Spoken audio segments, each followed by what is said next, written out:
Welcome back. Rush Limbaugh, the fastest 3 hours in media. Live from the Southern Command in sunny South Florida, it's Open Line Friday! And here's a telephone number. Remember, when we go to the phones, the content of the program is all yours. So whatever you want to talk about, comment on, ask me about, most of it, fair game. It's the only day of the week where it happens this way. 800-282-2882. Email address lrushbo@eibnet.com. In the first hour of this program, I cited a statement from a blog. Michael Ledeen found a blog, Jumping in Pools, reporting on Obama's college thesis written when he was at Columbia. The paper was called Aristocracy Reborn, and in the first 10 pages, Obama wrote the following. The Constitution allows for many things. What it does not allow is the most revealing. The so-called founders did not allow for economic freedom. While political freedom is supposedly a cornerstone of the document, the distribution of wealth is not even mentioned. While many believe the new Constitution gave them liberty, it instead fitted them with the shackles of hypocrisy.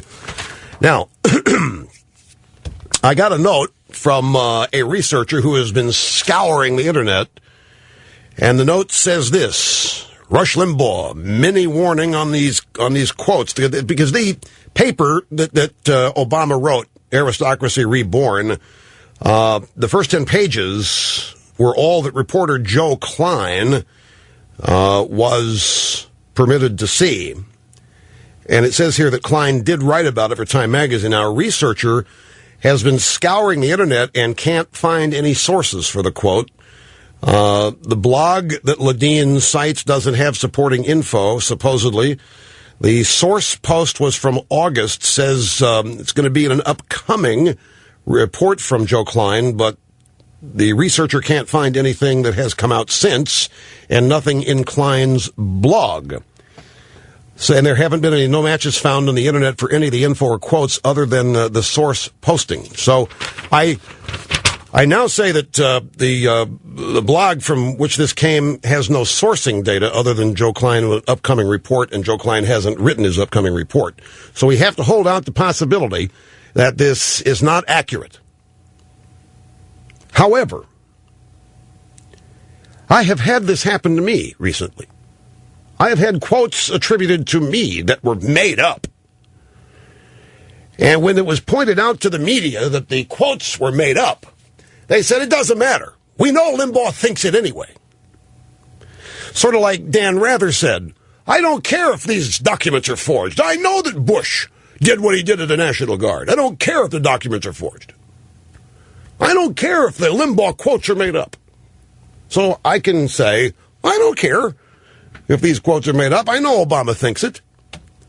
You know why I know Obama thinks it? Because I've heard him say it. Not about the Constitution, but about the Supreme Court. Again, 2001 FM radio station interview in Chicago when he was a state senator in Illinois. If you look at the victories and failures of the civil rights movement and its litigation strategy in the court, I think where it succeeded was to vest formal rights in previously dispossessed peoples, so that I would now have the right to vote. I would now be able to sit at a lunch counter and order, and as long as I could pay for it, I'd be okay. But the Supreme Court never ventured into the issues of redistribution of wealth and sort of more basic issues of political and economic justice in the society. Now, that is, he's talking about the Warren Court. They never ventured into the issues of redistribution of wealth. So we've got a supposed piece from his college thesis at Columbia where he complains that the Constitution didn't talk about the distribution of wealth. So we know that it's on his mind. So even if he didn't say it, I know he thinks it. That's how it works now in the media.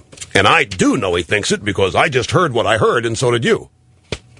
Obama, yesterday afternoon in Washington at the White House East Room. This is about the Pay Czar and his 90% reduction in salary. I've always believed that our system of free enterprise works best when it rewards hard work. This is America. We don't disparage wealth. We don't begrudge anybody for doing well. We believe in success. Yes, you do. But it does offend our values when executives of big financial firms that are struggling, pay themselves huge bonuses even as they continue to rely on taxpayer assistance to stay afloat. And that's why last summer we gave Ken Feinberg and his team the task of making an independent judgment on the executive pay packages for firms that received extraordinary assistance from the federal government. Yeah, and they needed that assistance because the federal government put them in that circumstance. The federal government passed a bunch of laws that required these banks to make loans to people who would never have a chance to pay them back. These are mortgage loans, house loans, and that led to the banks trying to come, okay, how do we insure ourselves here? I mean, we've just signed a bunch of worthless paper. The government made us do it. So the government made them do it, and now they got a bunch of worthless paper. They come up and they write derivatives and other kind of financial products as insurance policies for what they know is bad paper, and the whole house of cards came down.